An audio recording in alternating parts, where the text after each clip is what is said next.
Hey everybody, Pat Petrini here. Hey, so I'm in the town of Baños, Ecuador right now, and this is what we wake up to every morning here is beautiful green hills with the clouds rolling through. And Emily and I are just working from this rooftop sort of cafe here at the place that we're staying in. But anyway, what I wanted to share with you today is something that, it's called the wealth formula. It's something that was taught to me by one of my longtime friends and mentors now, Cindy Samuelson. And I love sharing this with people because it's almost like it really surprises people. It's almost like a little bit of a slap in the face when people hear this. So it's great to kind of get people going and get you motivated to really kind of look at how we're all spending our time each day. So you might want to jot a couple things down here, a couple numbers as I go through it. So the whole idea of the wealth formula is that we're all equal in the sense that we have 24 hours every single day. And really the difference between where we are now and where we are a year from now, 5 years from now, is how we're going to spend that time, right? So jot down a couple things. If you ask most people how much time there is in a week, most people wouldn't be able to tell you how many hours there are. I mean, you know, some quick math. But, you know, so jot this down, 7 hours a day, 24 hours a day is 168 hours in a week.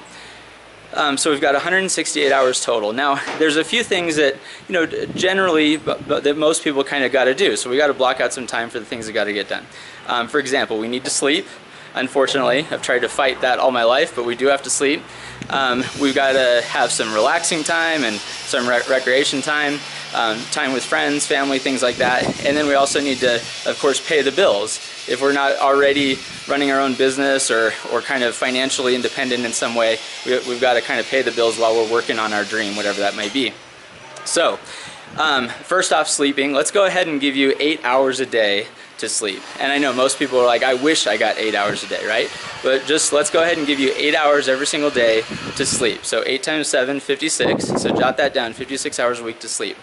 Now, let's give you for recreation and you know, hanging out with friends, family, downtime, whatever you got to do, taking your car into the shop, all that kind of stuff that has to get done throughout the week.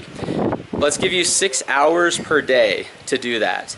And again, most people, when they hear that, they're like, there's no way I get 6 hours a day of like free time to spend with family, things like that. But let's just jot that down, 6 hours per day. That's 6 times 7, 42. So 42 hours for that. And then of course we got to work, we got to pay the bills. So 40 hours a week is however we landed on that arbitrary number that somehow is like a full-time work week. But most people are working 40 hours a week to pay the bills. So we got to probably keep doing that. Now you're saying, I wish I worked 40 hours a week. I work way more than that. Well, if you're working way more than 40 hours a week on something that's not really where you want to be, then that might be something that we want to focus on changing.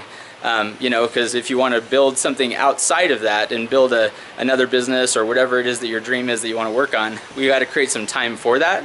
So that might mean switching to somehow where you can pay the bills on 40 hours a week or less. So 40 hours a week. So take all that. So we got 168 hours total, minus 56 hours for sleeping, 42 hours for having fun, hanging with family, getting all the stuff done that you got to get done, and then working 40 hours a week. If you subtract all that out, there is still 30 hours left in the week. And most people, that's very surprising that we have that much time. We kind of wonder, where's all that time go? Well, most of us kind of run from sort of crisis to crisis, and we don't really manage our time. We don't discipline and defend our time very well. So it gets kind of wasted on little things, on other people's emergencies, and then we have no time for ourselves. So imagine that, 30 hours a week. Now what Cindy would say is you want to spend an hour a day sharpening your saw, putting good stuff into your head, reading great books. And I would add to that, on top of reading great books, also great podcasts. I've recently become kind of a podcast junkie, and there is some great podcasts by amazing minds, great stuff on marketing and business and entrepreneurship and self-development and any other topics that you might be interested. So podcasts are amazing. But reading and putting good stuff into your head for inspiration and ideas and creativity, that's 1 hour a day, so that still leaves you with 23 hours left in the week. And it's how you spend those 23 hours that is really going to make the difference between where you are today and where you want to be. It's the relationships that you build, it's the phone calls you make, the appointments you set, the sales that you make, you know, using those 23 hours to really build your business, build your dream, whatever it is that you're trying to accomplish. Now, a lot of people, their response is, well, my circumstances are different. I'm a single parent. I don't have as much time as other people. Fair enough. You know, I you know, have a job where I work, you know, 12-hour days. Okay, fair enough. You know, everybody kind of has these different circumstances, and here's what I would say is that there's a great quote says, argue for your limitations and they're yours. So it's your choice to make that your story. And I'm not trying to pick on single parents, it's just a good example here. But if you let the fact that you're a single parent be the reason that you don't succeed, that can be your story. But there are millions of single parents out there that are writing their own story where they are succeeding and they are figuring it out.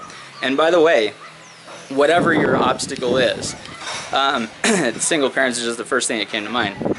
Whatever it is where you might be thinking, well, I'm different or whatever, that obstacle, if you can push through that, then that can oftentimes become your biggest advantage. If you can get through that and find a way to work, you know, get around that, actually that's what it propels you. So let me give you a great example.